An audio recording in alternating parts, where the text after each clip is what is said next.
Good morning, pessoal da terceira série. How's it going? Espero que vocês estejam bem. Estamos iniciando aí a nossa 17ª semana de aulas remotas da Escola Educar. E hoje eu decidi fazer aí uma aula diferente para vocês. A gente vai começar agora a entrar num processo de compreensão textual com imagem verbal e não verbal.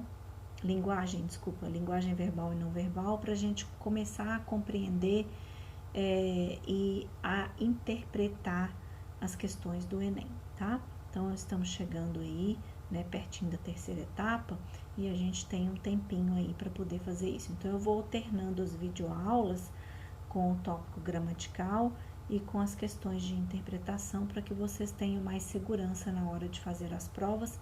Quem for fazer as provas na língua inglesa e também as provas da escola até vocês terminarem aí o ensino médio, ok? Então, vamos lá. A primeira, então, vai ser tirinha, ok? Então, vamos aprender algumas coisas aí sobre tirinha e ver como que a gente pode entender como que funciona aí a interpretação da tirinha, tá bom? Então, eu peguei aí uma imagem que tá bem explicadinha, de uma tirinha do Calvin e do Hobbes, tá? Que em português chama Calvin e Haroldo, não é mesmo? Então, eu tenho aí, ó, legendas dos espaços, dos símbolos, de tudo que está presente em uma tirinha, tá? Eu coloquei um glossário aqui das falas, para que vocês possam compreender melhor essa história em si, tá?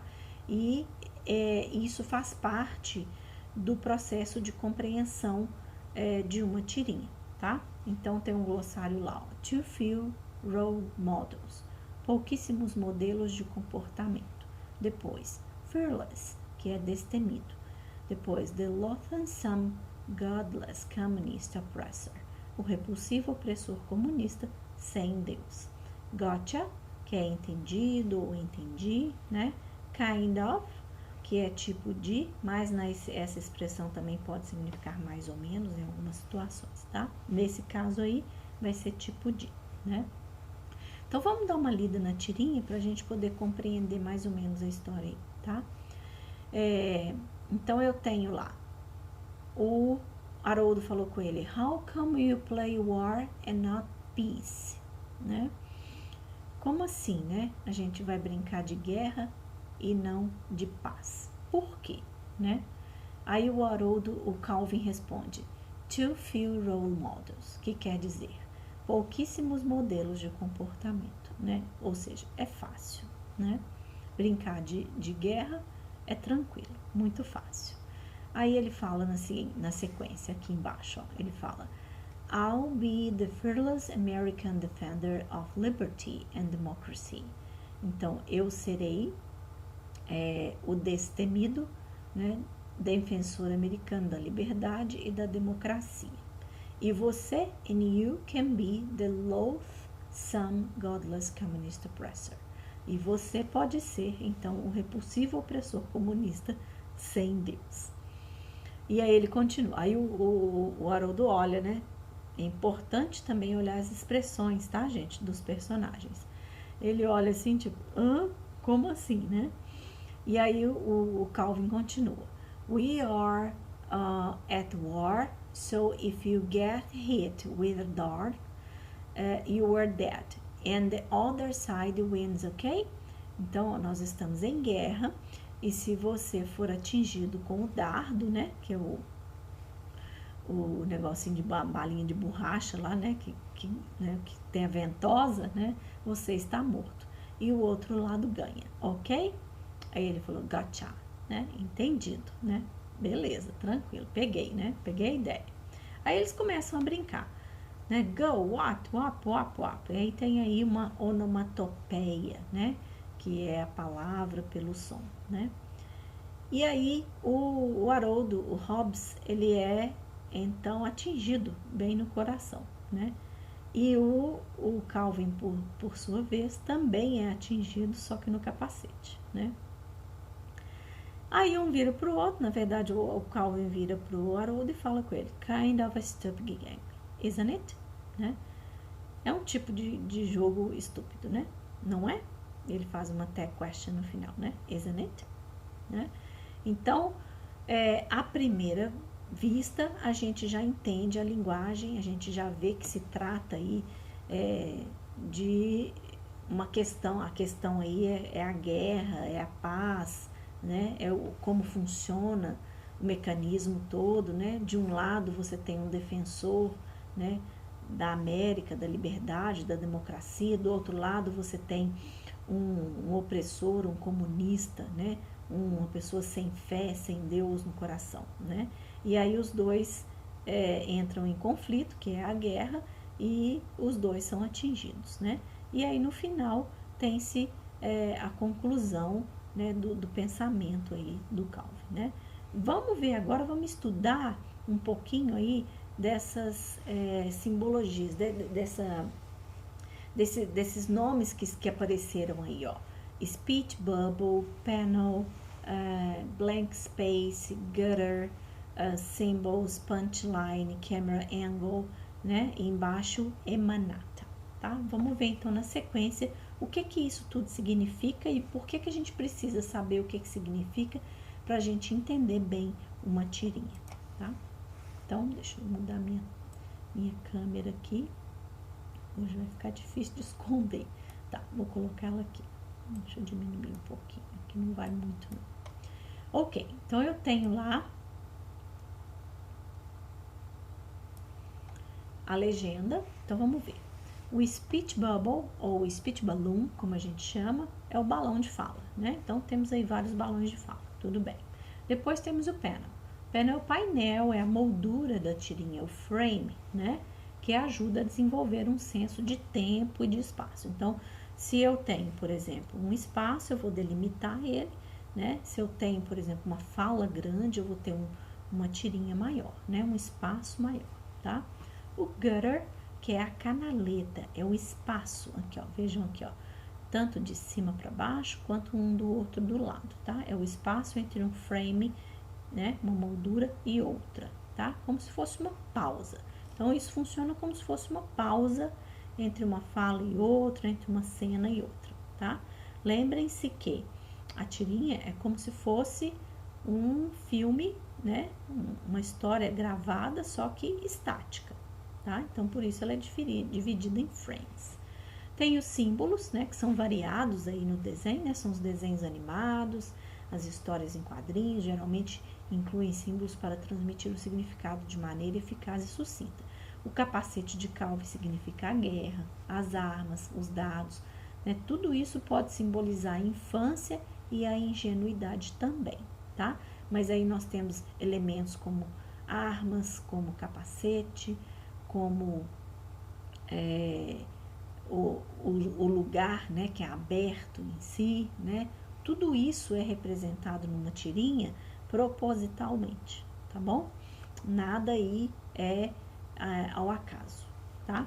Depois temos um nome que é novo, né, para quem não sabe, que é a emanata, que são as linhas e os rabiscos que emanam de um personagem de desenho animado ou objeto para indicar qualquer um de uma variedade de estados de ser. Então, nós temos aqui, ó, por exemplo, desse lado aqui, deixa eu pegar meu apontador aqui, temos aqui esses pontinhos aqui, né, indicando que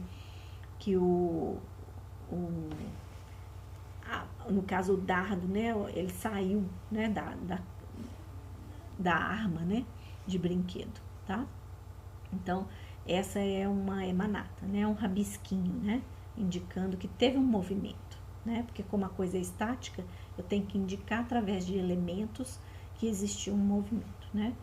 Camera angle, que é o ângulo da câmera, também é importante, né. Nesse caso aqui, ó, ele foi deslocado para a esquerda propositadamente, porque existe um ângulo correto quando a gente faz uma fotografia ou filma uma imagem, que já foi comprovado psicologicamente que o nosso olho, ele tende a focar mais quando a imagem ela está deslocada, ou para a direita ou para a esquerda. Tem até uma nomenclatura na fotografia que chama o terço da imagem, né? Então, por exemplo, se eu dividir essa imagem aqui em 3, ó, eu vou ter praticamente 2/3 dela ocupado, tá? Então, isso psicologicamente, sem que eu perceba, o meu cérebro já me volta a atenção para a imagem, tá? E deixa o resto em branco, porque eu preciso focar naquela imagem, né? Depois, então, eu tenho a punchline, que é a linha final de uma piada, conhecida como piada mesmo, né? Que também é relevante para a análise dos quadrinhos. Então, principalmente se tem linguagem verbal, ela é muito mais importante ainda, tá bom? Então, vamos analisar aí essa tirinha agora como um todo, né? Então, deixa eu ver aqui. Deixa eu tirar aqui. Ai, gente, tá difícil. Tá, vou colocar aqui, depois eu tiro, tá? Deixa eu esconder aqui um pouquinho, peraí.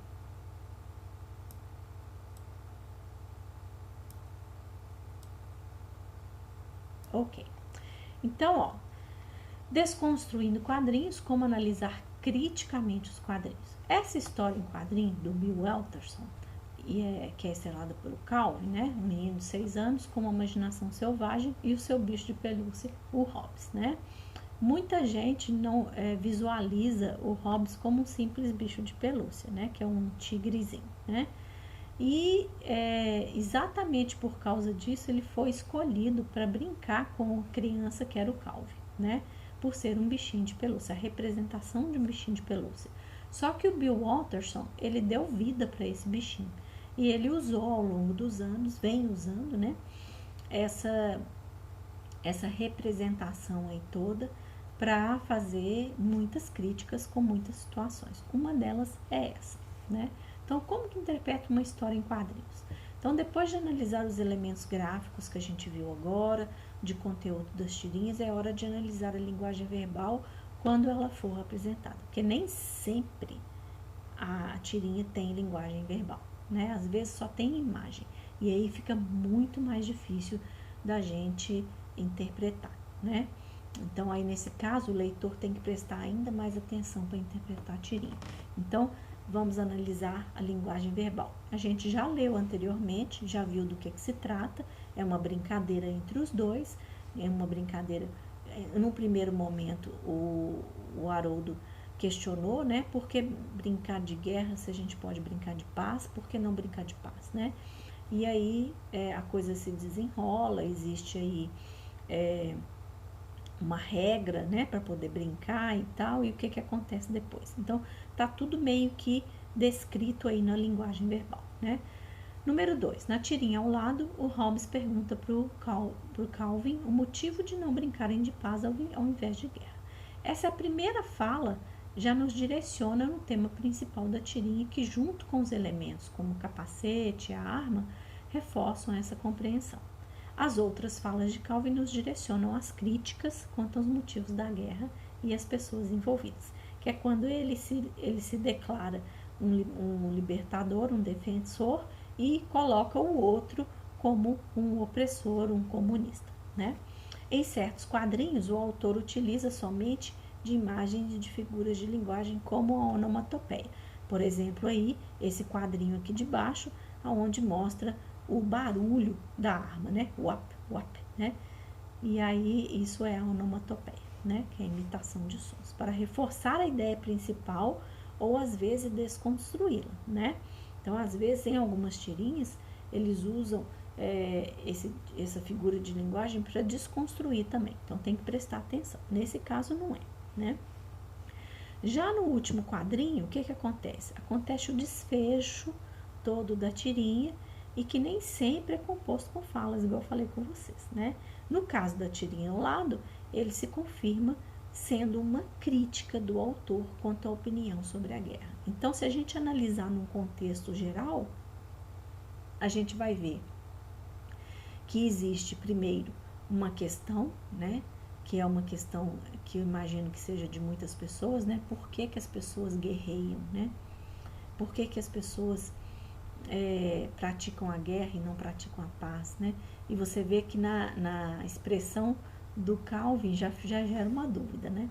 Já fica meio assim. E aí depois, na sequência, ele fala que faz, que é muito mais fácil, né? Então ele começa a dar elementos do porquê que as coisas acontecem, né? E aí ele coloca, então expõe os dois lados, o lado bom e o lado ruim, né? E depois ele dá as regras, né? Você morre, aí acabou, a outra pessoa ganhou, é mais ou menos assim, né? Resumiu toda a coisa e tal. Acontece o momento da guerra e no final ele percebe que isso tudo é uma grande estupidez, né? Então ficou claro aí que o autor usou os personagens, né, de uma forma infantilizada através da brincadeira e dos elementos, né, da arma de brinquedo, do capacete que não chega a ser o capacete de guerra porque não está camuflado, né, e os próprios personagens são infantis, né, então ele usou todo esse cenário, tudo aí, para tratar de um tema sério e para chegar à conclusão no final de uma coisa que é um senso meio que comum também, né? Que a guerra é uma grande estupidez, né? Se você começar a analisar, né, os saldos de uma guerra, por exemplo, onde morrem muitas pessoas, onde as pessoas brigam pelo poder, do dinheiro ou geográfico e tudo, mas o final, né, o saldo negativo em questão humana, ele é muito representativo né, do ponto de vista negativo. Então é uma grande estupidez. Então é uma crítica, né? Ficou claro aí que isso aí é uma crítica. Ele usou a tirinha, ele usou a arte dele e ele usou todos os elementos, né? Mostrando através de uma brincadeira que a guerra, na verdade, é um jogo muito estúpido, ok? Então, dessa forma, nós podemos afirmar que a tirinha de Calvo e Haroldo é uma crítica e aponta a opinião do autor. Então, se caísse essa tirinha para vocês numa prova e perguntasse, então, qual era a mensagem, né? Ou se era ou não uma crítica, vocês poderiam afirmar que sim, tá? Então, espero ter ajudado vocês aí um pouquinho mais com esses elementos todos para ajudarem vocês aí para que vocês percebam, né, como é importante todos os elementos de uma tirinha para que vocês consigam interpretar, não só ler as palavras, vejam as imagens, vejam os espaços, né, analisem tudo como um geral, né, tenham um pensamento crítico sobre aquilo que vocês estavam fazendo. Lembra da aula passada que eu falei sobre o pensamento crítico? Então, ele é importante para tudo, né? Então, usem o pensamento crítico para interpretar também as tirinhas, tá bom? Então, deixei aí para vocês, como sempre, né, um recadinho final. Não se esqueçam de realizar as atividades da semana, assim você mantém os estudos em dia. Se quiser, deixe um comentário abaixo deste vídeo. E o idioma da semana é proposital aí para vocês. Fingers crossed, it's gonna happen. Tô torcendo, vai dar tudo certo. See ya, guys.